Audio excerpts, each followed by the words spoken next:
Good afternoon or good morning, good evening. Welcome to the ADHD Reframe Project with me, host Emma Craven. And sorry, I was a little bit distracted then because I've added in a live stream to YouTube, and I think we might actually be live streaming to YouTube, which I didn't expect. But anyway, yes, hello to the listeners. This is episode 28. So if you're still with me on this amazing journey that I'm on, then welcome. And today I'm joined by Kari. So, Kari, would you like to do a little bit of intro to yourself, please? Sure. I'm Kari Suderley. I live in the state of Maine in the United States. I am late diagnosed AuDHD, PTSD with RSD, a little bit of PCOS, diabetes, all of the lovely things that make us incredibly multi-layered humans. I am also the mom of two AuDHD young adults at this point.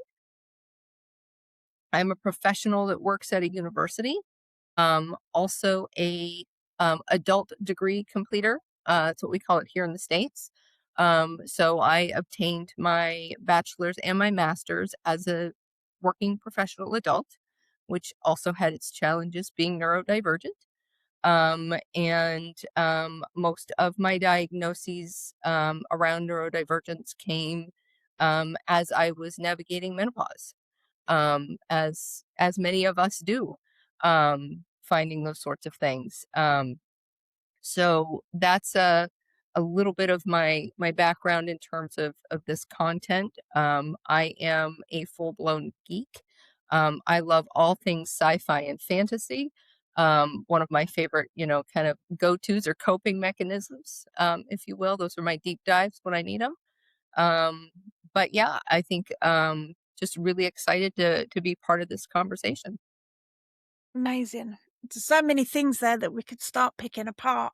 Um, because yeah, but I mean, tick, tick, tick, tick, tick. I don't have diabetes, but I have ADHD. I'm told that I have autistic traits, but I'm not sure if I would ever get a diagnosis. Yeah, I just for whatever reason, I don't know. I do see traits like sensory overload for me, so noises, sounds, smells is really kind of becomes quite overwhelming. But like yourself, complex PTSD as well for me, depression, anxiety, yeah, fibromyalgia, and just perimenopause and menopause. Like literally, you've ticked all of the boxes. Like, it's like, Likely oh, do. you're my person. You're definitely my person. You know, the geeky stuff. So would you like to kind of just tell the listeners or the viewers a little bit about your diagnosis journey, please, Kari? Yeah. Like I said, I've got two young adults now. I had two children I was raising that my husband and I, got a diagnosis for our son early on. Um, our daughter came later because she's a girl, and of course it presents differently. And through all of that journey, and knowing that it existed in the rest of my family, I have two sisters who also had autistic or ADHD children. Um, it had never occurred to me that I could possibly be that way myself. Because we mask, we learn to cope, we white knuckle, and we just cope, right? So when I found myself, you know, approaching this perimenopause in my life, I want to say it was probably about 4 or 5 years ago. I'm 51 now. Um, all of a sudden, I could not figure out what was going on with me. Sudden, brain fog and unable to cope and juggle and multitask like I used to. Never mind the fact that multitasking is bad for your brain. Um, those are the things that we're taught to do. Um, but I just found myself struggling in so many different areas, and I could not figure out for the life of me why. I had been diagnosed with anxiety previously and had been treated for that for years. And I thought, well, maybe my meds just aren't working. Um, and then, I had spoken to somebody who was an adult, who had been late diagnosed, and she talked about being neurospicy and just owning it completely. And it made me pause and think about it. And I thought, oh, oh, is that what's going on with me?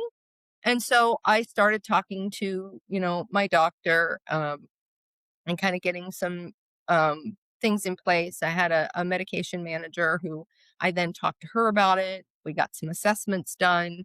And lo and behold, I'm combined type ADHD. I have the autism spectrum disorder.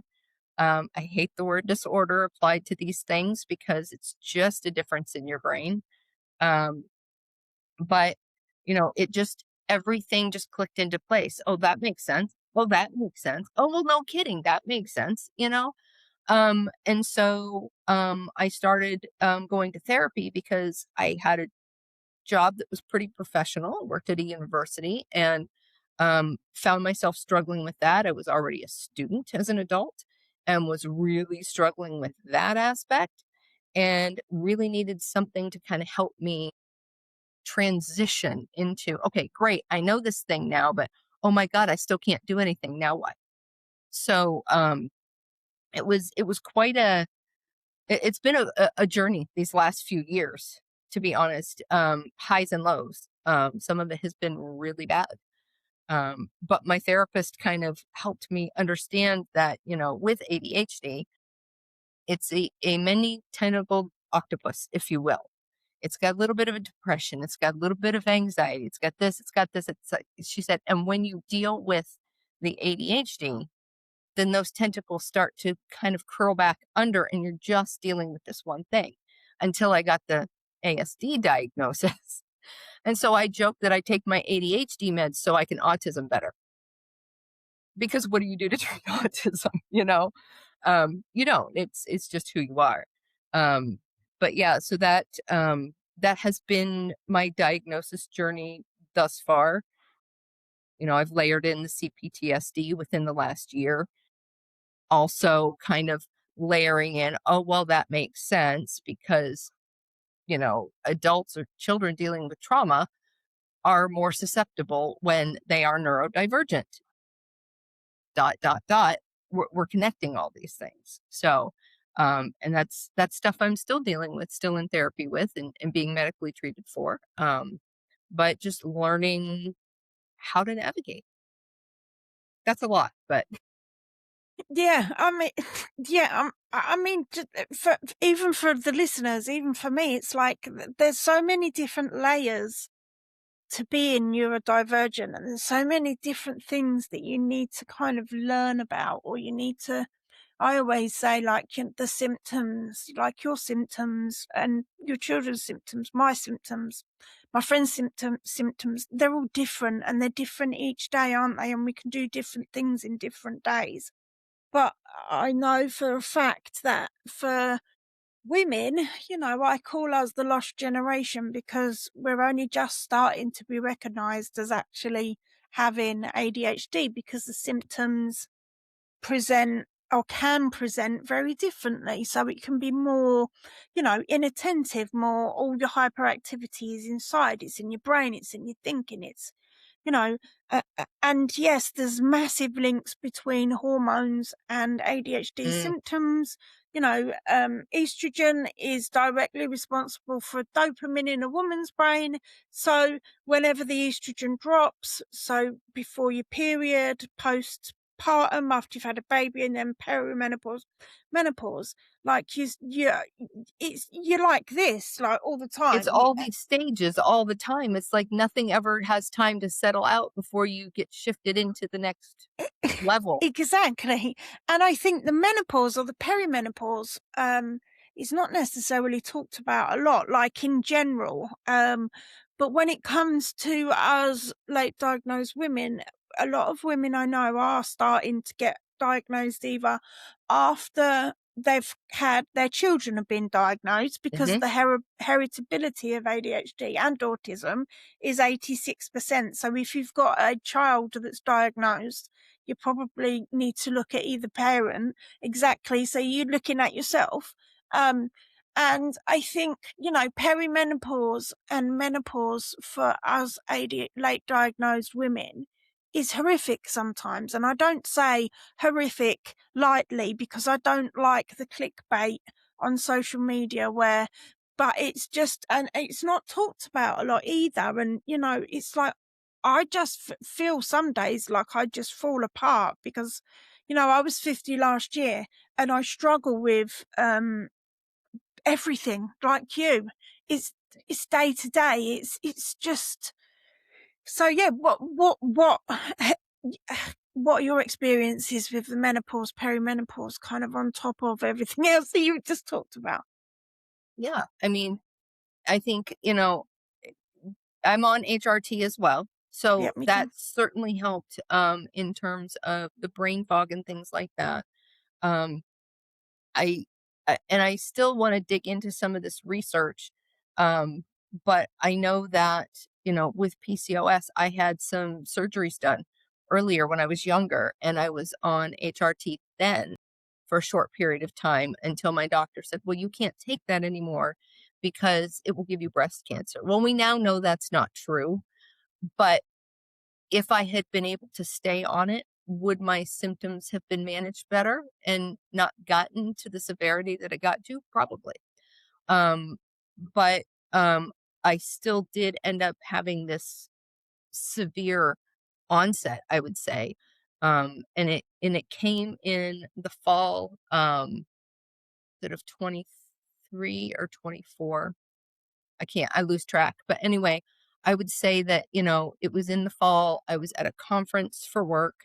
Um, I had been um, sort of in a leadership role and really was feeling a strong sense of imposter syndrome because I know that I'm just me and these people don't know that I'm just me. And there's no way I could possibly be sitting at this table with these people.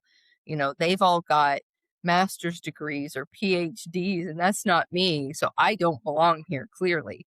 Um, and there was sort of a spiral that was happening at that time. It was about October ish, end of October. And I remember, calling my doctor's office and saying, I need to see somebody and I need to see somebody now, and getting put off and put off and put off.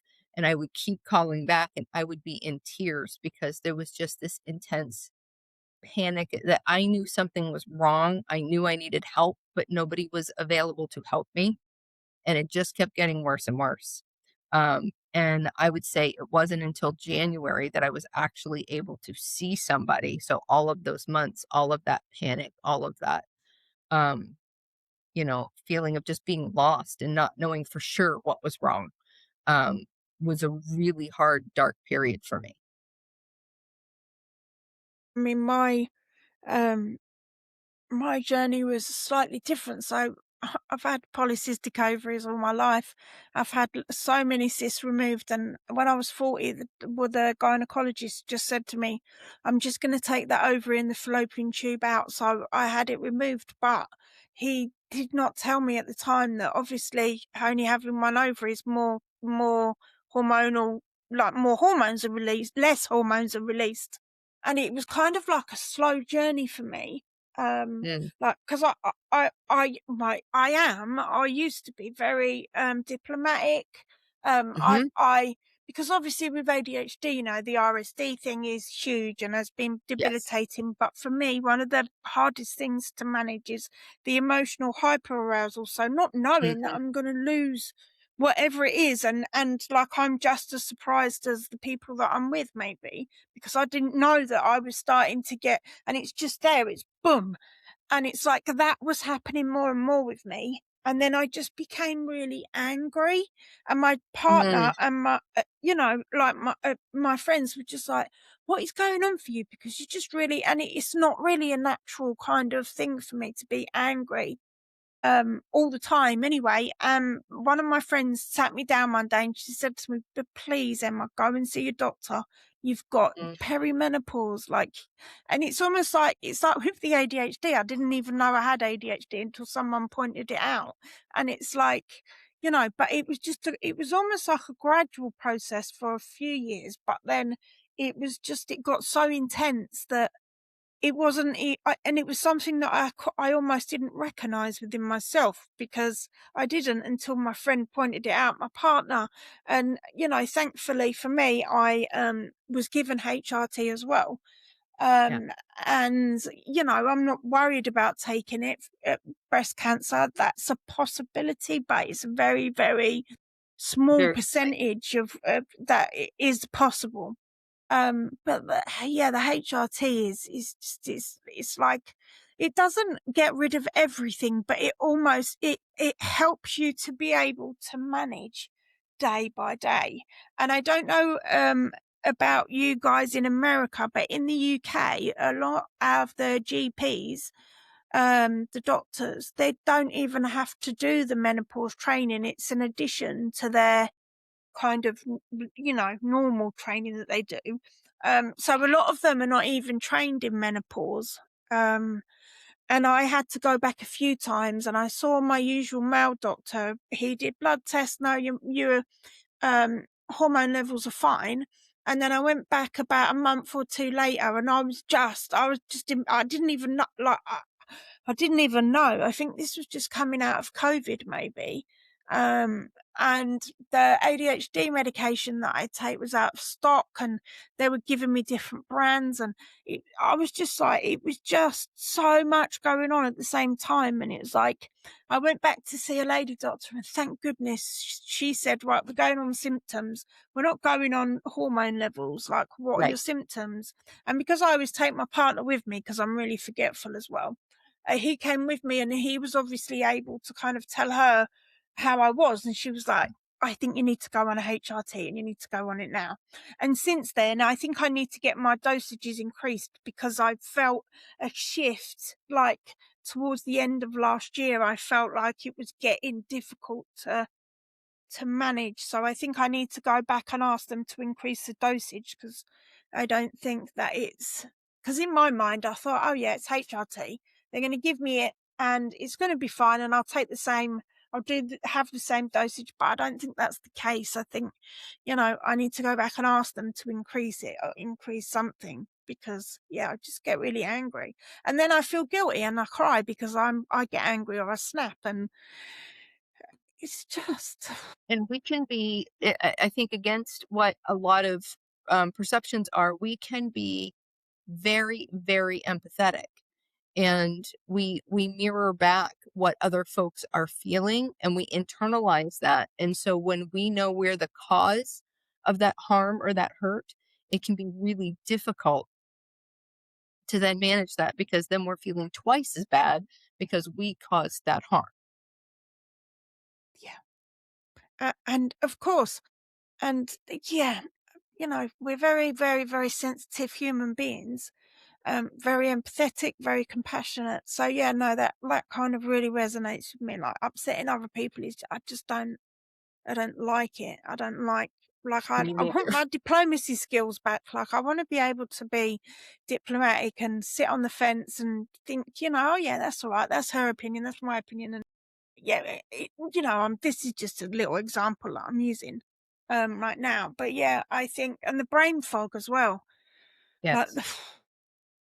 And that's hard. And I think when we talk about, being adults in education, like when you're working on a degree yourself, how much harder that experience is, because you're dealing with brain fog, because you may take twice as long as your peers to complete whatever needs to be completed, to retain what everybody else is just memorizing. I find it very challenging. and for me, I study 100% online, so I don't go into a campus. So I don't know if you've done your studies the same, or if you go into a campus and actually learn that way. Um, so for me, like, studying online is kind of an added layer of challenges. So how have you found your studies then? Because we were talking about it briefly um before I hit record. So do you want to talk us through your kind of experiences with academia? Sure. I think I went to college at the traditional age, right after high school, and was not successful. I now know why I wasn't successful.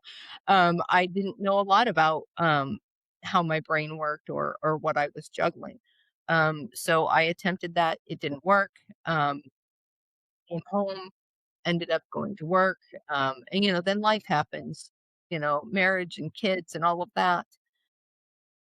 And then I, decided in 2017 that, I wanted to go back and complete what I had. And so, first I got my associate's 2-year degree. I did that in a very short amount of time. I was able to transfer stuff in and take a couple of in-person classes, because I was working at the university then. Um, and so that was a benefit I had. So why not? Yeah, of course. And then transitioned right into my bachelor's, and took a blend of online and in-person classes, which both had benefits and challenges to them, because then I've got to allow my brain to shift from one to the other. And I know that now. I wasn't diagnosed at that time, and I would give myself such a hard time because I'm like, oh, I can do this when I'm doing it here. Why am I having a hard time doing it over here?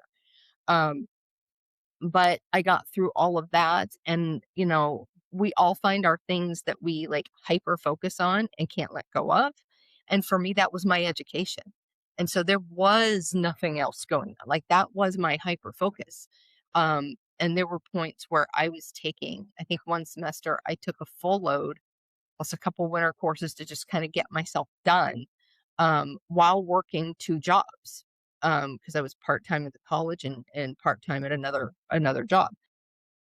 But just, like, pushing myself, "Go, go, go," because I had this singular goal and I was gonna get it done no matter what. And so, it was a challenge, but I got through it. Um, but I also hadn't hit perimenopause yet, and that happened when I started my master's program. And I had been in my master's program, for a couple semesters and decided to take it slowly, part-time, because I didn't wanna overwhelm myself. Um, and I'd been in for about a year, and that's when all of these symptoms started popping up, and I started to struggle. Um, and I really got to the point where it's like, I can't do this. I can't do this. I can't think. I can't, do whatever. And I ended up leaving the program I was in and trying to find something else to kind of meet my needs in a better way, and struggled there too. I probably tried on, 2 or 3 other options for completing a master's, but none of them would take in the credits that I had. So I ended up coming back to my original program to finish. Um, and like I said, it was a hybrid. But what I found as I went on was that there was so much of it that I was really struggling to comprehend the reading. Because when I started before, I was the person who I needed paper. I printed everything out. I had multicolored highlighters because those are fun. I had multicolored pens because those are fun. And they'd work for about 2 weeks and then they'd go by the wayside. And Yeah. I'd be like, okay, now I need to find another strategy. And that strategy would work for maybe a month. And then it wasn't working anymore. Like, and so that's been like my entire experience is like from one thing to another to another. And when you keep trying these different strategies and feel like you're failing at them, that does a number on your self-confidence, and you start talking to yourself, "What's wrong with you? Why can't you do this? You did this before. Why can't you do this now?" And I've kind of come to full circle of understanding that that's just how my brain works. And just because it's not working now doesn't mean 6 months from now I can't pick up that same strategy. I need to cycle through them. So, okay, here's what I'm doing to keep myself on track now. That doesn't work. What did I use before? Let me go find that again, see if that'll work right now for however long it works, and just kind of rotate between them. Because I really do find that it takes me probably twice as long as my peers to read, to complete assignments. There are structures in place, at universities to help students, um, but they're not always what we need. I think you had a discussion with Maria about this, and talked about how, you can get extended time on an exam. You can get, somebody to take notes for you. Um, or you can get like an alternate testing space if you need an alternate testing space. That's not what I need. I need to take the notes myself. I need to be able to like physically write it out. Even if it's an electronic pen, I need to actually write it out to be able to get it from here and back and forth to understand it. I need to info dump. I need to just throw it all out there, even if it's garbage, and then go back and clean it up. Um, and that takes time that the other students aren't taking. So, I always but I used got to it done. But it's been hard. and please, we can tell the listeners, the watchers, so you did graduate. I I can did. post a little picture of you in your graduation gown and hat because you Yes. sent me one. You did graduate, so you did get there. Yep. It took And me 5 years, but I now have my master's in higher education. Thank you. congratulations. Thank you. Now you can, well, I was going to say now you can get rid of that imposter syndrome, but unfortunately, so it's going to be there, isn't it? It's For that like, to happen still. I'm just like I get it with some of the staff and some people on LinkedIn because I'm like my partner tells me I have to say this, but I'm just little old me, but I'm not. Like that's so dismissive, sorry, of what I do because it's like I'm just little old me, but I'm not. Like I've had similar experiences with you in education, so I started studying psychology. In September 23. And before that, I tried and failed so many different things. And that kind of almost became like that self fulfilling prophecy that I'm not going to. I'm not going to be able to do this, but I'm going to try it. And I think the main thing that I did when I started my degree is by the second module, I was just so overwhelmed and I just thought none of this makes sense. Like, and I used to say to staff and to other students, like, they're almost teaching me in Chinese and I have to translate it from English to Chinese and then, Yeah. or whatever language, and then do the academic writing in the, Chinese in and then get my And it understanding, translates sorry. that. So yeah, translate what they're teaching me in from it to my language, and then I have to translate it back to write it in like an assignment or whatever they ask. And and like you, it is exhausting. And the only reason why I haven't dropped out of my studies is because I reached out for help. I asked for support and I showed up for myself. And in the beginning, like people were saying, so what do you need? I was like, I don't know what I need. I've never Right. been a How do you distance answer that? learner. Yeah, exactly. I've never been a distance learner like you. You've never been a hybrid learner. I've never kind of done any higher education. Like I did quite a few things. So I didn't have to do like an access course to get in. But I've never, and it's like, but now I can tell you exactly what I need because obviously I've had the experiences. But when I started, people used to say, so what do you need? And I'm like, I don't know. They're like, well, how can we help you if we don't know what you need? And I'm like, that's your job, is to help me find out Exactly. what I need. It's Yeah. And the fact that our systems don't know that, and I would say a lot of that probably has to do with that difference between male and female. And the way our brains are wired, the way we present. I mean, that's a broad generality, recognizing that there's a whole spectrum of that as well. But I would say like extra time on tests and note takers and things like that. I know my son did really well with supports in school when he needed them. My daughter, she didn't need any of that at all.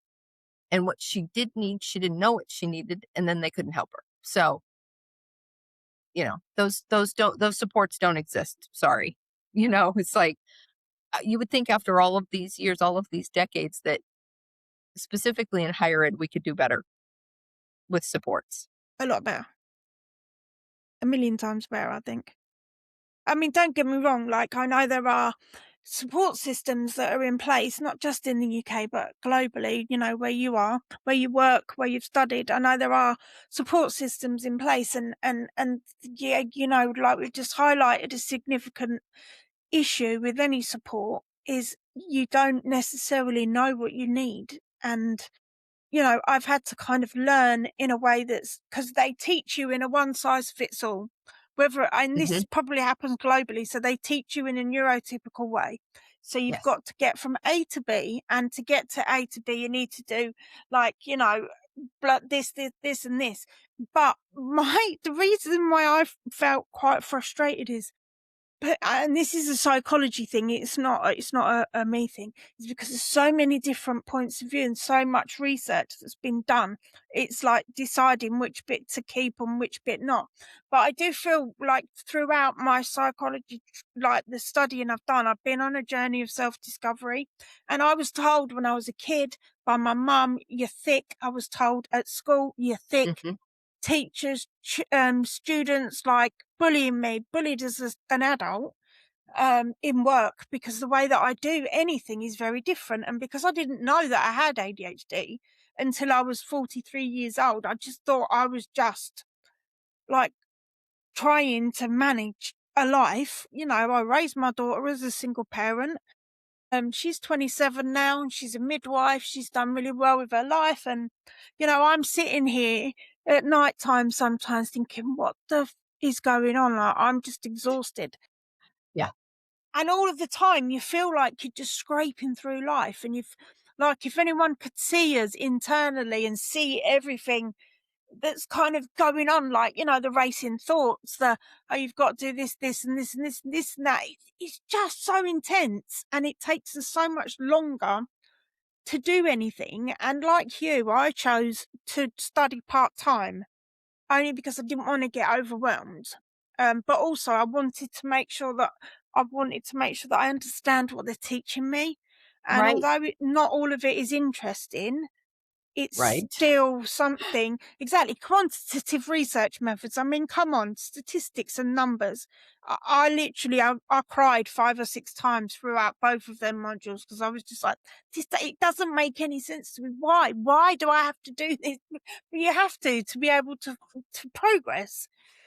But yeah, sorry, I just went on a bit of a tangent then. But I'm telling you, like, I just finished statistics. That was one of my last courses along with our capstone. And I struggled. My grades were fine, but I struggled so much with it. And I think a piece of it is, and I think this kind of veers into the ASD territory, because I can be so black and white. And then if this isn't going to benefit me, or it's not something that I can identify as useful, then why am I going to expend the energy that I know it's going to take me when I'm already struggling and already maxed out mentally to put effort into this? Like, I, I I don't want to. Like, it's that opposition. Like, don't tell me I need to, because I won't. They tell me what to do You because I'm not know? doing it. Yeah. Like, no, don't tell me that. But there are things that we just have to learn to push through, and I totally get that. I've got a mantra. I've got a mentor and colleague who talks to me about, choosing your hard, and, that it really is a choice. And I've kind of like reinvented that for myself. It's like, no, I don't always have to choose my hard, because that puts me in a different brain space. I just need to come back to, I can do hard things. I have done hard things. I can do hard things. I may not want to, but I can. And just being able to look at it in the lens of that positive piece, not looking at the negative, not looking at how bad it feels, really flipping the narrative to, see, here's this list of things that I can tick off that I've done that were really hard. And I may not like the compliments or be able to take them well, or be able to internalize that I'm more than just little old me, right? But I've got this list that I'm keeping of things that I did do that. I did do that. So I can do this one thing. I can't, I'm not going to shout from the rooftops that I'm this wonderful, accomplished person. That's not me. But I can sit and now quietly recognize what I have accomplished in my little chair. Do you know what I mean? And that's been a good shift for me, because there have been a lot of days where that was not the case at all. So, Yeah. You should be proud of yourself. I'm proud of you. Well done. Like, you've done amazing. And I think credit where credit's due, because I know I do understand how much hard work it takes to kind of even just pass for us. Yeah, so, congratulations, well done, like, a massive kind Thank of you. Thank you. congratulations for getting your master's, because I know even just the undergrad for me it's just, and I It's a think the lot. beauty, yeah, and I think there is a lot of beauty in it as well, because when we turn up and have these conversations, um, we're kind of, because I always when I first started studying, I thought that it was just me that had, like, struggled with certain things. So, taking in information, like, they teach you so much information at once that the brain is just feeling like it's gonna explode. And It's I full. thought that was, yeah, and I thought that was just me because I'm me and I've got ADHD, but no, it's not. Every student feels like that, at times, Yes, there are even neurotypical students that struggle with lots of things that, as ADHD or ADHD, that one I can never say, ADHD, is that right? I'm sorry, tongue-tied. But, like every student at times struggles, and it was only when my program leader, said that to me, and I was like, "Ah," and then, I went quiet and I was reflecting, and she was like she said, "I don't wanna dismiss your challenges, but I really want you to acknowledge and understand that you're not struggling with these things because you're Emma and because you've got ADHD. Every student at different times will struggle with these exact same things." And that really was like a profound moment, and I was just like, wow, it's not me, it's everybody. And I still have a little problem with, like, the rigid kind of processes that we have to follow that actually are discrimination.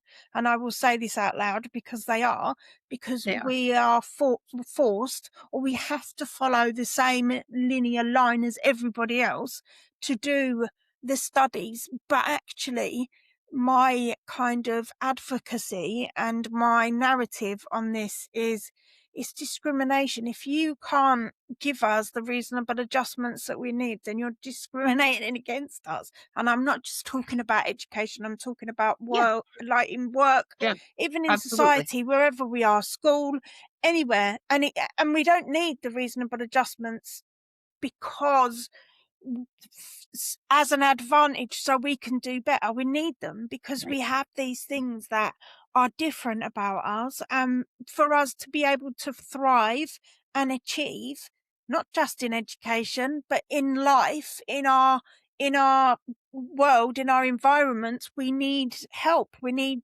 reasonable adjustments sometimes. And yeah, I think that's a really that's one thing that I do say a lot, is it's not because we need special treatment.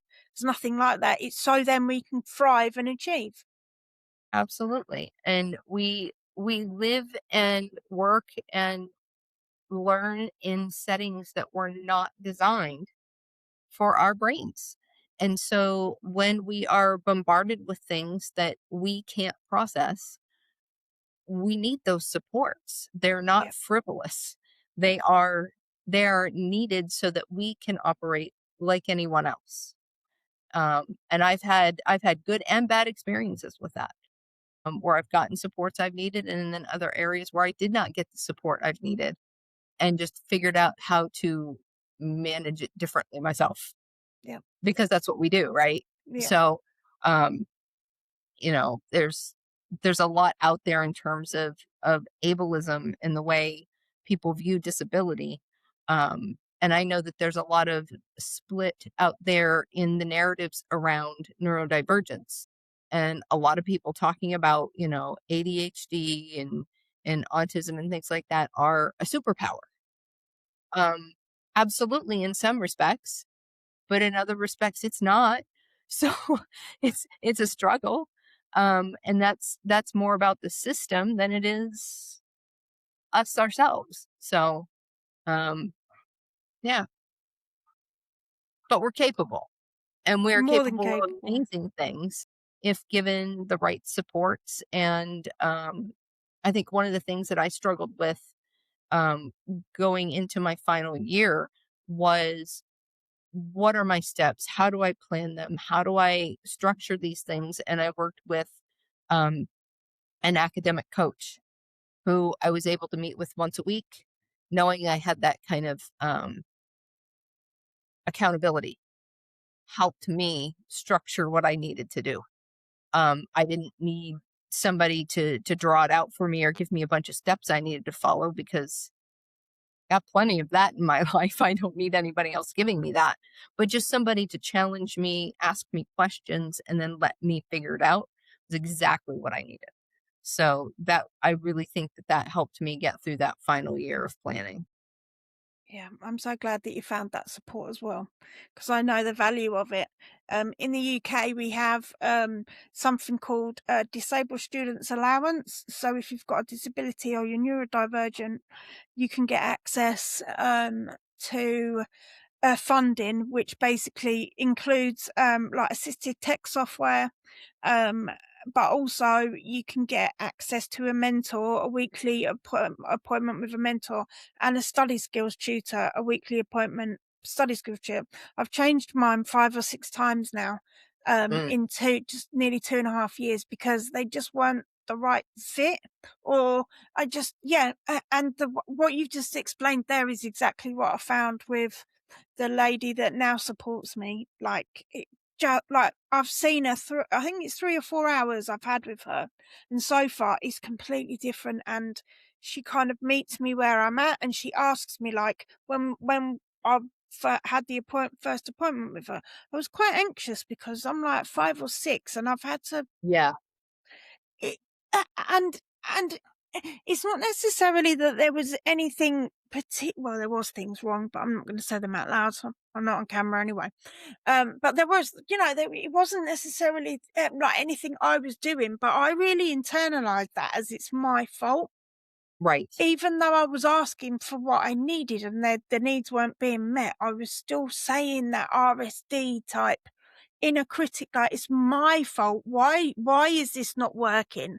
Why do I need to keep changing? But the lady I've got at the moment, like, exactly like you've just explained, like, I need that Yeah, weekly accountability.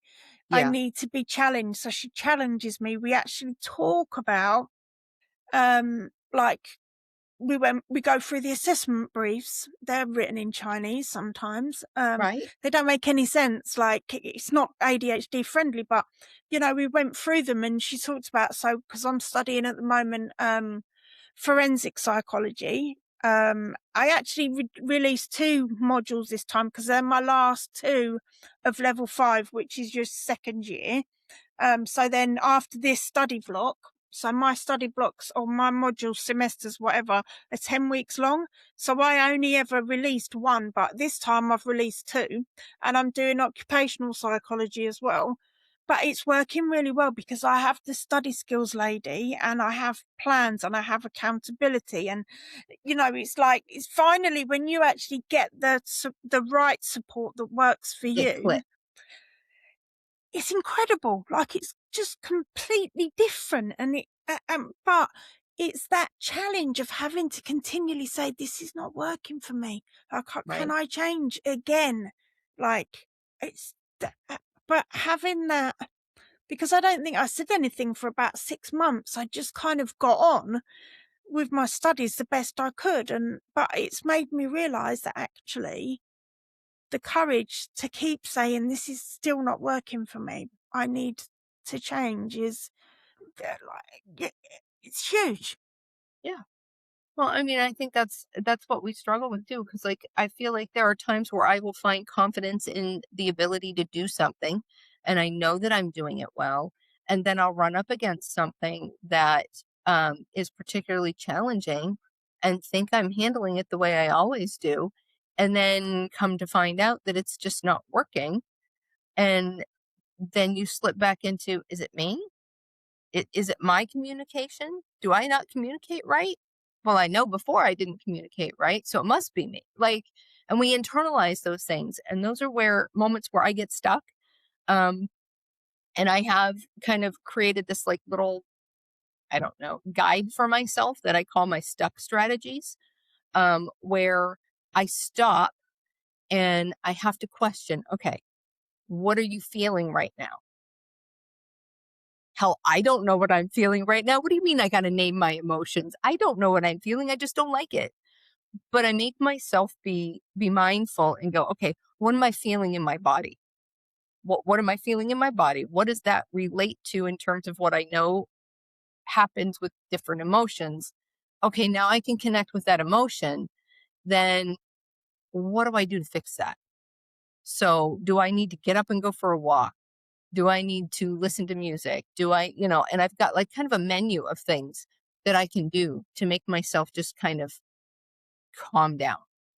Um, and so that works pretty well for me in most cases, because we do get to those points where we don't know what we used to know about ourselves. It's like we forget, Yeah. but that's where I keep coming back to I can do hard things.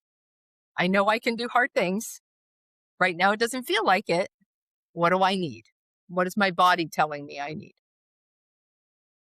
And for me, sometimes I just need to sit back from everything and just take a time and just allow myself, like physically and mentally, to just kind of, I was going to say switch off, but obviously the brain never switches off, does it? But I just need to go away and do something different. And like a lot of one of the things that I do within like the study block is I need a certain amount of time to just sit and process the information, and that is a study skill. And there's people like, oh yeah, but this and that, and I'm like, no, because of the way that my ADHD brain is, I have to allow myself a certain amount of time to just process the information.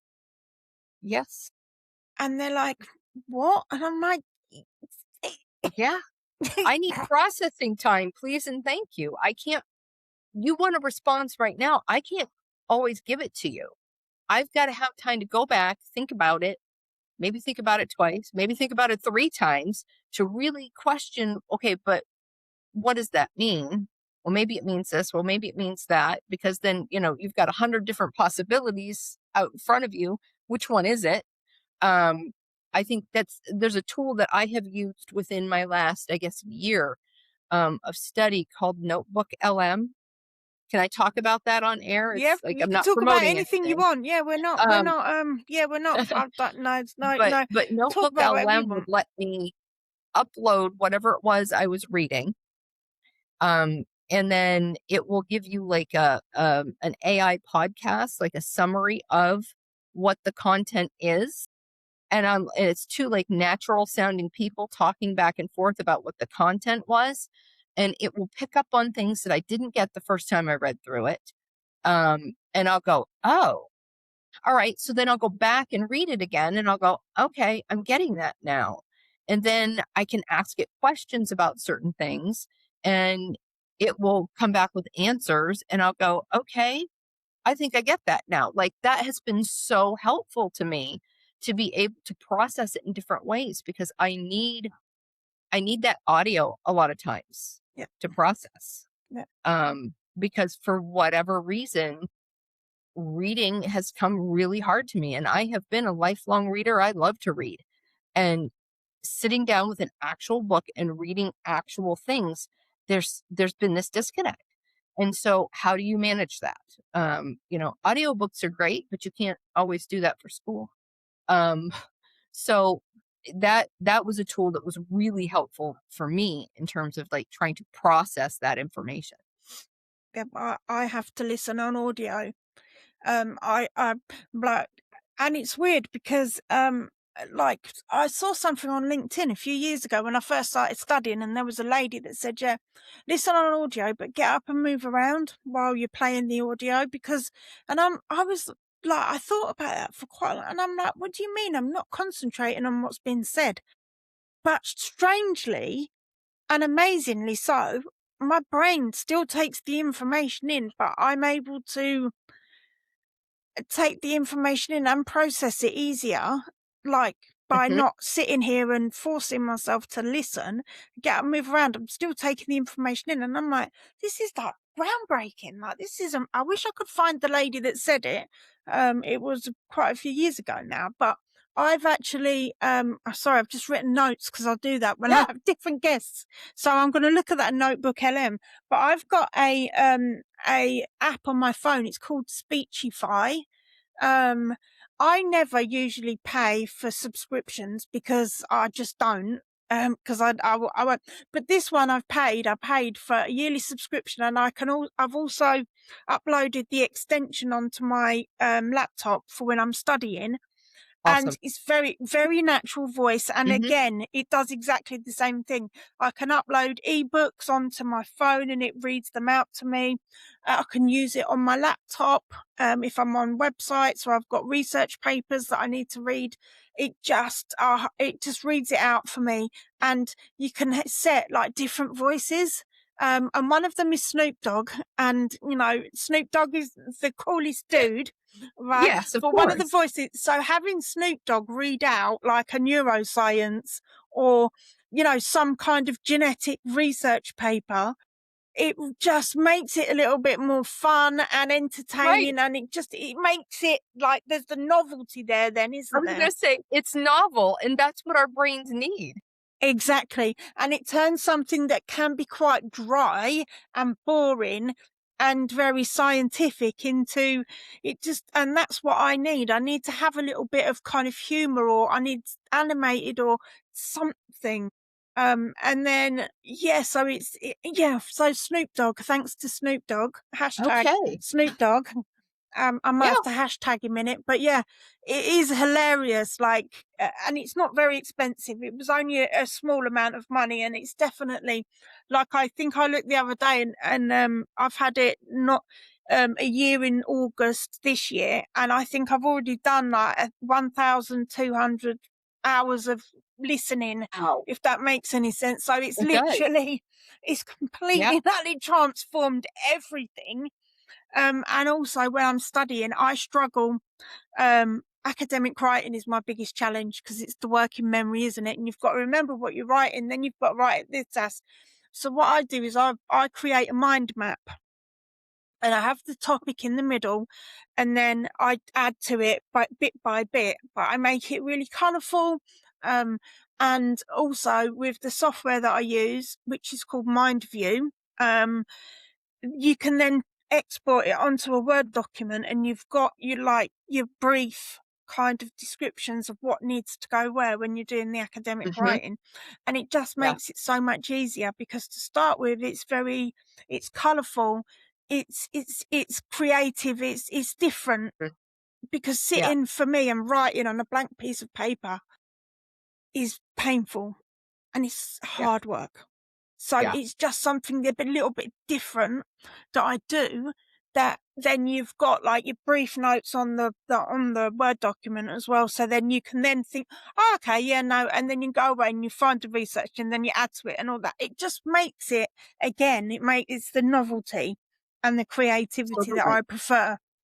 And you get that visual stimulation, which, I don't know how much dopamine is actually attached to that, but it is what we're looking for in completing these tasks.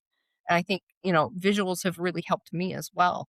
Not just in, my individual work, but also like in my bigger plan when I was working on things. I had a visual on my wall. Um, of myself rock climbing because I did that when I was in my undergrad as a young person.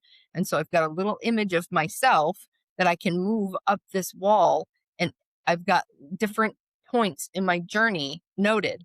And as I've completed courses and things like that, I'm moving my little self up this climb so I can visually see that I'm making progress. It's a little thing, but like those are the things that we need, because then that's that motivation that maybe we're lacking other times. And I think even when they're difficult topics, like, we've talked about your research methods, statistics, even I think we show the true value of ourselves as when we have to kind of do them things, and they are, I think, probably triple or quadruple more work we have to put in because there's no excitement or novelty in it. I think it's through them times when we keep going no matter what happens, and we get the work done and hopefully get decent grades, although they're not the best ones with things that we we passed. Um, I think that's really important to highlight as well because, I mean, I suppose with neurotypical students, there's things that they do and don't like. It's not just us because we're different. It's everybody. But yeah, there's some students that I've met and they're like, "Oh, I love statistics," and I'm just like, no, thanks. They made me cry because I just didn't understand it. Well, and that's it. Like I love a good puzzle. Give me a puzzle. I'm going to Yeah, figure it out. I like a good challenge. That's fun. That's novel. So fantastic.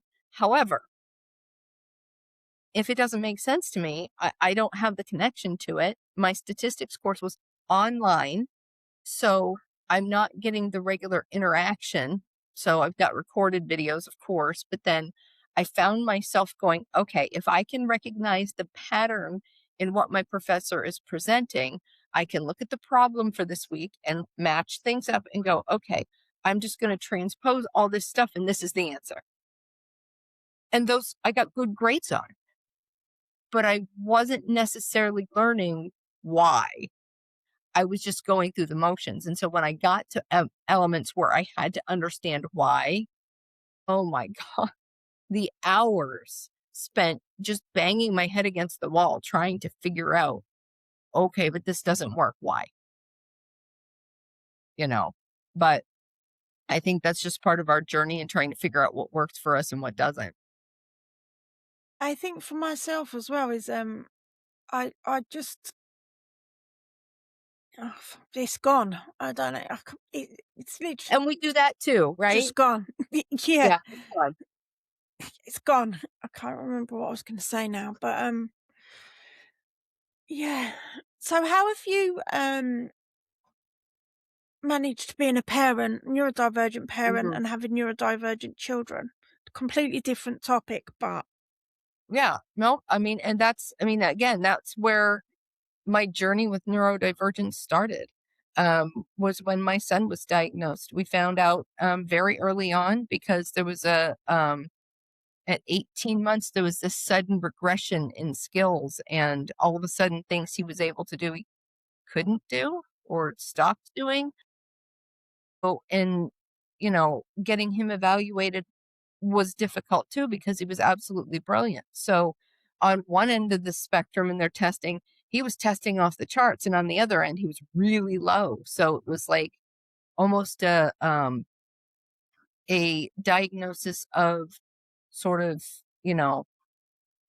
a developmental disorder, and because they're not going to diagnose these things until they're much older. yeah. But that, that was something we dealt with early on. Really got him some supports and help early on. Um, and of course, my daughter was absolutely brilliant. Still is to this day. Um, but she, there were red flags that I see now in terms of how she presented and what was going on. She would connect with people that were much older than her, and she would connect with people that were much younger than her, but her own peer group, forget about it. That connection wasn't there. There was that social piece that just didn't fit quite right. Um, and we got her diagnosis, I think, when she was in middle school, and then started getting her the support she needed too. So, I was navigating, you know, all of the different things that you do in these systems where, what are the policies? How do you deal with these diagnoses? How do you advocate for them at school to get the supports that they need? All of those different hoops that you have to jump through to get them what they need. But I think we did a pretty good job, managing emotions when they changed as hormones come into play as they get older. Um, I will say that, as young adults, that brings its own challenges. I've got one that was very successful and just graduated with his undergrad. Took him a little extra time, but he got there. The other one, she's been trying, but it's not her path. And I think it's a lot of that, well, I'm not finding value in this, so why bother kind of mindset that we get stuck in, especially as girls or women. Um, and so, I would say she's been successful in other ways. So it's been interesting to see the split in how they have both developed, knowing that they both have very similar diagnoses, but it impacts them differently. And of course, with anything, it impacts all of us differently from each other. I will say, seeing some of the things in my daughter that she has struggled with are things that I had to, not being diagnosed, figure out and white knuckle and, just mask and cope, that she has not done those things can be very triggering for me because I did it. So I know you can do it. I know you're smart enough, but that's not where she's at. She's not that person. So trying to give her that space has been a challenge for me personally. Um, but again, she's absolutely brilliant, talented artist, like can do amazing things, and she's still on a journey to figure out her path. Um, and as a mom, you want your kids to not struggle the way maybe you have, or have more success than you had, navigating things. And I think both of them have done amazing in a lot of ways. But navigating that has been a challenge. But I think, going through that as a parent, um, trying to be sensitive to their needs being very different than their peers, set me up for a little bit of success when I finally realized myself, like, okay, so they've, I've walked them all through this. Like, you get wound up. What do you need to do? You need to stop. You need to decompress. You need to breathe. You need to do whatever it is that works for you. And, going, okay, I've heard that box breathing. Okay. Yep. So now I need to figure out how to do that for myself. You know, it's been really interesting to try and work that into my life after having taught them. I think a lot of the time as well is we need to kind of we need to learn what's going on for us personally.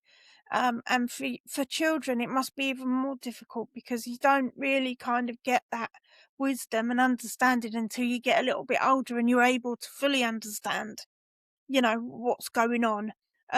For me and my daughter, like my daughter's definitely neurodivergent, but she's just like, no, I'm not. Like she's yeah, I'm just like you are.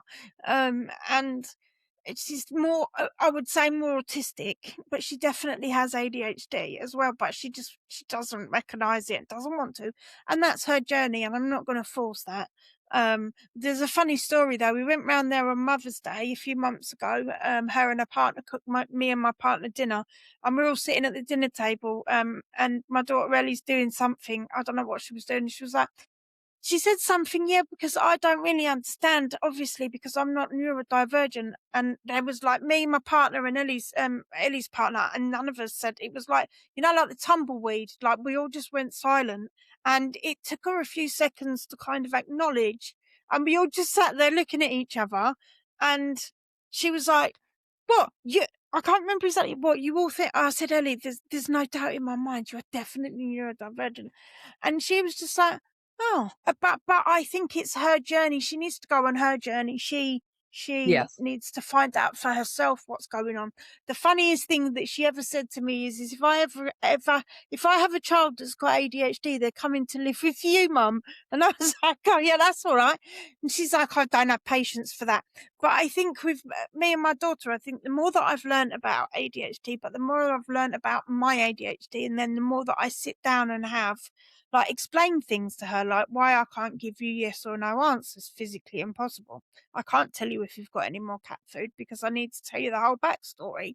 But it's things like that. Like I talk to her, and since I've started explaining like why or what is going on, and the more that I sit down and talk to her and she understands, the better, there's less conflict between the two of us. And we've always had like a really strong, relationship. Like, she's 27 now. I raised her myself, and, she's a midwife. She delivers babies, and, academically, she's just like incredible. Like, I just, it's almost like she's like my biggest kind of achievement in my life because she's just completely different to how I was when I was her age. Good job, mom.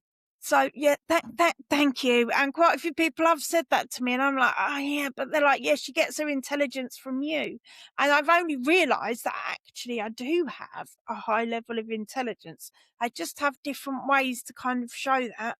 And it's only through my studies when I get the grades, and I'm like, oh, I still get surprised, and I'm like, you're stuck in between the thick label and the academic success, kind of cringing, but trying to acknowledge that actually you are more than capable and you do above average. It just takes so much more energy and so much more time, but that doesn't mean that you cannot achieve, because you can.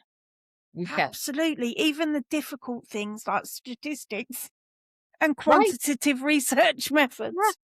You can do hard things and have, and Yeah. that's the thing is like and I love the fact that you call the podcast, the project Reframed, because I think that's why I originally studied psychology, is because I feel like if I can understand what's going on in somebody's mind, if I can get the context is so important. I need to know what's going on, that I can reframe that person's behavior and understand what's going on. Like, and then I'm not going to take it maybe the same way I would have otherwise, because I can now understand why it's happening and do something different. And that's more really about reframing my lens and how I'm approaching a situation, because it's less about that person, because I can't on my best day I can only control me, right? I can't control another person. So how that person chooses to move through the world is on them. But if I can give them some measure of grace by reframing whatever it is they're doing so that it doesn't impact me the way maybe it would have with my RSD, then I can lessen that for myself and kind of find a better space for me. Yep. I would call that self-regulating, or Yeah. co-regulating. Yep. Sometimes I'm triggered, sometimes, things happen or things are said and they're not necessarily meant in the way that I take them, but it triggers something in me from my past, and I need to kind of take a step back when that happens. Trying to understand like the ADHD and the complex PTSD is Mm. tough. The two things kind of ping each other off, particularly around the emotions, the RSD, emotional hyperarousal, like being oversensitive. And I have learned recently that when that happens, I know now I need to take a step back.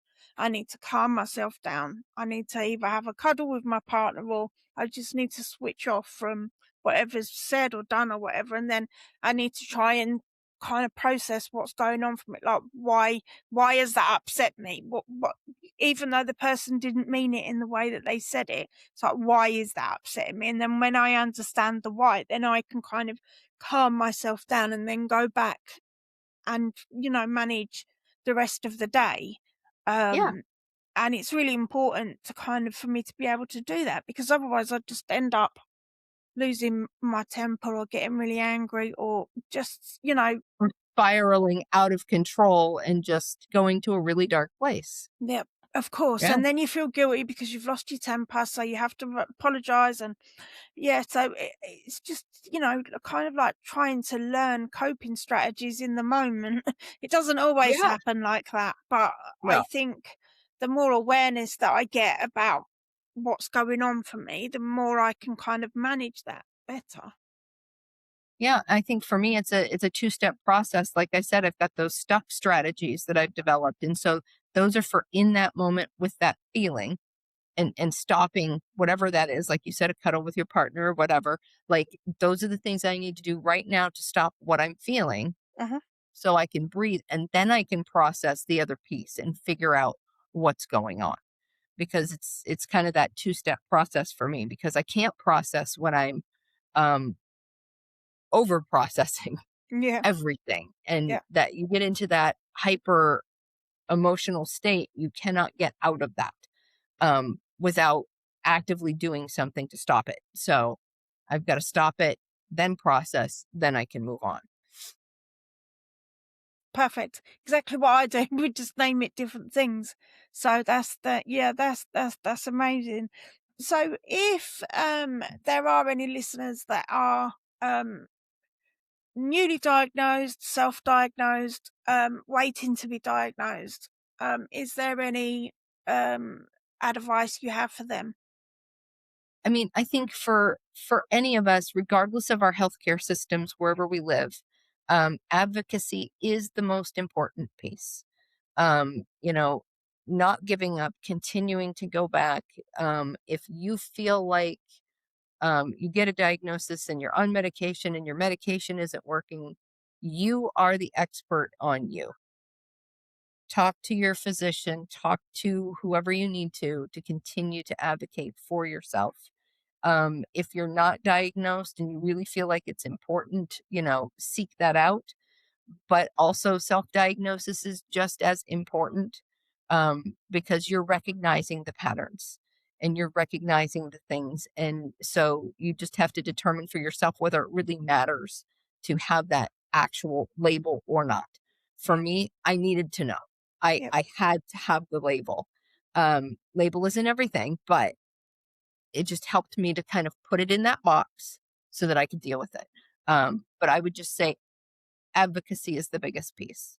Advocate for yourself, don't stop And if you because can't, we're ask worth it. someone for help. Yeah, Yeah, if you need support, because you can't. absolutely. That's beautiful, beautiful. So if is there any last little bit of reframing you'd like the listeners to know about? I think I just want to end on the piece that is just, if you're struggling, reach out for support, but also remember to look at the things you have accomplished, the things you have done, because so many of us get stuck in what we've not accomplished or where we have failed. And we keep a list of these things in our minds of proof that these voices are true, that they're saying the right thing, and they're not. We have incredible brains that can do amazing things, and just keep track of those things because those are the things that get us through, apart from getting the support that we need. It's beautiful. Um, yeah, and I think I would like to just say that just get inquisitive about yourself, like learn about your diagnosis or your self-diagnosis, try and learn what your symptoms are. And, whatever it is, it's always going to be slightly different to another person, but that's a good thing because, there's so much positive stuff that we have to offer, but we're rarely given the environment or the comfortable space to do it. So just, yeah, get inquisitive. Find out about your symptoms. Find out what the things are that you find the most challenging. Like we've discussed today, with kind of reading and taking in information. We're both very an audio type of person, but that's not necessarily the same for every student. So it's just trying to find out what works best for you. And then, yeah, self advocacy, and if you can't advocate for yourself, then please let me know because I love advocacy. I like, I'm sure you do as well, Carrie. Yes. Advocacy, I'm telling you, it's almost like it's my purpose, like, Yeah. self To help advocacy, people but navigate yeah, the system. yeah, Yeah. exactly, exactly. You don't know what Um, the resources are. I'll find them and tell you. Like, yeah. exactly, exactly. And it's just something that I've naturally done even before I was diagnosed.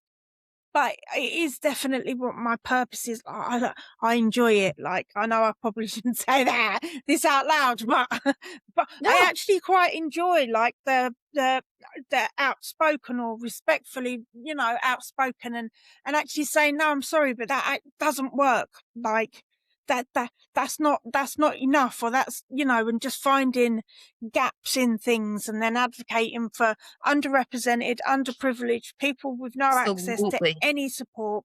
Like that is my Absolutely. life's work. And if anyone is listening or watching us today and they need help or support, please get in contact, because I would happily advocate for you, because it's I don't know, it might sound a bit weird, but I absolutely I love it.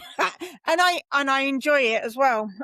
Which and it's something that I've always done when I was working. I'm not currently working at the moment, but when I was working, I always did support work, but I was always like, I worked in housing, I worked with prolific offenders, I've worked with in mental health, in substance misuse, prolific self-harmers. I've worked with teenagers with mental health and learning disability. Like, I've got a full range of, but Hmm. it's just the support worker side of me. But also, it's not just supporting people, it's fighting for them to kind of get access to a better quality of life. That's the thing that makes me tick. That's the thing that gets me out of bed. That is my purpose. Like, and if that's just the two of us, and I know there's thousands of millions of other people like Yes. us, but someone said to me a little while ago, why do you do it? And I'm like, but why not? Why wouldn't you? Exactly. Because, and I truly believe it's because I know how it feels to not be able to voice That's things it. yourself. And I That goes think back to now our I empathy. can. Yeah. I don't want people to have to struggle the way I have. So let me tell you what I've experienced, knowing you may need something different, but there are solutions out there and let's find them. Yeah. Exactly. Exactly. And I'm so like, but if we just sit quietly, then nothing's ever going to change.